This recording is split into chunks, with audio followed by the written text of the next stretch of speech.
Just another day in the US NRA. So I wanted to wait at least 24 hours before discussing the Texas school shooting in length, due to the fact that when these things happen, and they literally happen every day now, there's often a lot of rumors and misinformation that's circulating while the story is still developing. A couple of months ago, I made a decision to stop following the news and politics for the sake of my mental health. At least when it comes to traditional media, I've been a highly political person for the better part of 20 years now, thanks mostly in part to me being a journalism major. And even though I told myself I wouldn't read any more newspapers or visit any news sites, there's some news stories you just can't get away from, and one of them is yet another senseless mass shooting in America. This time, as of this video, I believe the victims are 19 children and 2 adults. When I hopped into the New York Times website, the lead article had a draw pad that said the deadliest elementary school shooting in America in 10 years. Let those words sink in. The deadliest elementary school shooting in America in 10 years. Yes, we now have live shooter drills in American elementary schools thanks to Sandy Hook, which occurred in 2012, for which, by the way, nothing was done. Now, my reaction to this latest school shooting was, well, to be honest, like a lot of Americans, I'm just numb to it all already. Not because I don't care, but because I knew right off the bat how things would unfold. Everyone would run to their camps. Republicans would yell, "More guns!"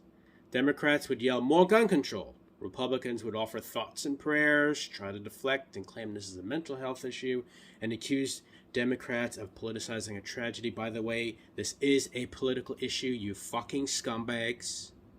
While Democrats would cower and ultimately get no change implemented whatsoever. And 3 weeks from now, tops, we're all going to move on and forget until the next senseless massacre.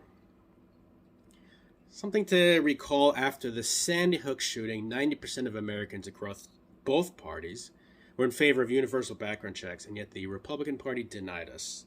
90% of Americans. In fact, since Sandy Hook, gun regulations have actually decreased. In fact, Greg Abbott, the cowboy Republican governor of Texas, has made it so that pretty much anyone with a pulse can legally obtain a gun, including assault weapons, which I don't care what kind of juvenile Rambo, Mad Max fantasies you have in your head, you do not need. The deer aren't wearing Kevlar. If there's one thing that enrages me, though, and this is the main reason I upload this video, it's the intolerable hypocrisy. The pro-life party are the biggest cheerleaders of mass shootings. Why? Because whenever they happen, everyone goes out and buys more guns, which means more profit for the gun lobby, which means bigger checks from the NRA and gun manufacturers. Mind you, a lot of Americans, maybe even a majority of the ones who run out and buy guns after massacres, don't do so because they're afraid of being shot themselves, but because they're afraid that Democrats are going to come and take their guns away. Which, how long has it been since Columbine now? 23 years? Nope, country still has guns. Second Amendment is still fully intact. In fact, as I alluded to earlier, there are now fewer regulations on guns in 2022 than there were in 1999. And as you might expect, unless you're a brain-dead conservative, this has led to more gun deaths, not less. We used to have an assault weapons ban, but now, thanks to Republicans, we have millions of Americans carrying around weapons that in any other industrialized nation would only be seen in the battlefields of war. And this is a uniquely American problem, by the way. We, a country of 330 million, not only literally have more guns circulating than people, but pretty much the only countries in the world that have even less gun control than us are the ones that have an authoritarian dictator running the government, if any government whatsoever. But getting back to the pro-life people, it continuously rattles my mind that the people who are always crying about the sanctity of life and those poor murdered children, including some of the people who commented on my recent Roe v. Wade video, are fine standing idly by as innocent life gets extinguished and children get murdered in the most brutal ways imaginable. Incidentally, a few of those people made anti-Semitic comments, which is very strange since I'm not Jewish and I fail to see how that has anything to do with abortion, but I digress.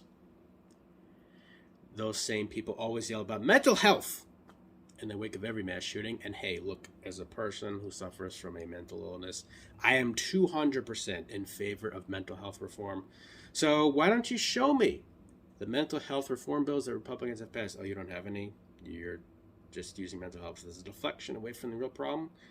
Well, isn't that a damn shame? And frankly, you can't watch everyone. Even if Congress got off their asses and passed a bill that made mental health care more accessible and more affordable for all Americans, there are some violently disturbed people who are still going to slip through the cracks. The very least we can do is take away these individuals' access to guns. For it is true, it's not guns that kill people, it's people with guns that kill people. You know, Sandy Hook was the true litmus test for gun control in this country. For if dozens of little third and fourth graders being gunned down in cold blood doesn't move you on gun control, nothing will. And most of the victims in the Texas school shooting were Latino, along with the gunmen.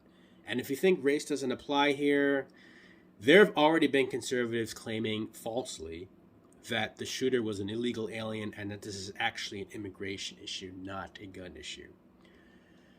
So, until progressives take over the Democratic Party, which, let's face it, will take decades given corporate media bias, I don't see anything being done to combat these senseless, ridiculous slaughters. Gun laws will continue to disappear. More and more men, women, and children will continue to die for no reason at all. Honestly, the only possible solution I see for ending America's gun problem is for people to simply abandon red states. People pick up and leave and move where they can have at least some semblance of peace and safety, because Republicans don't give a shit about life, but they're obsessed with power. Perhaps seeing the populations of their states plummet and their influence in Congress diminish will finally convince them to end this madness. But until then, unfortunately, while for the mainstream media, the recent events at Robb Elementary were horrific and unspeakable for me and so many Americans sadly watching on, it was Tuesday.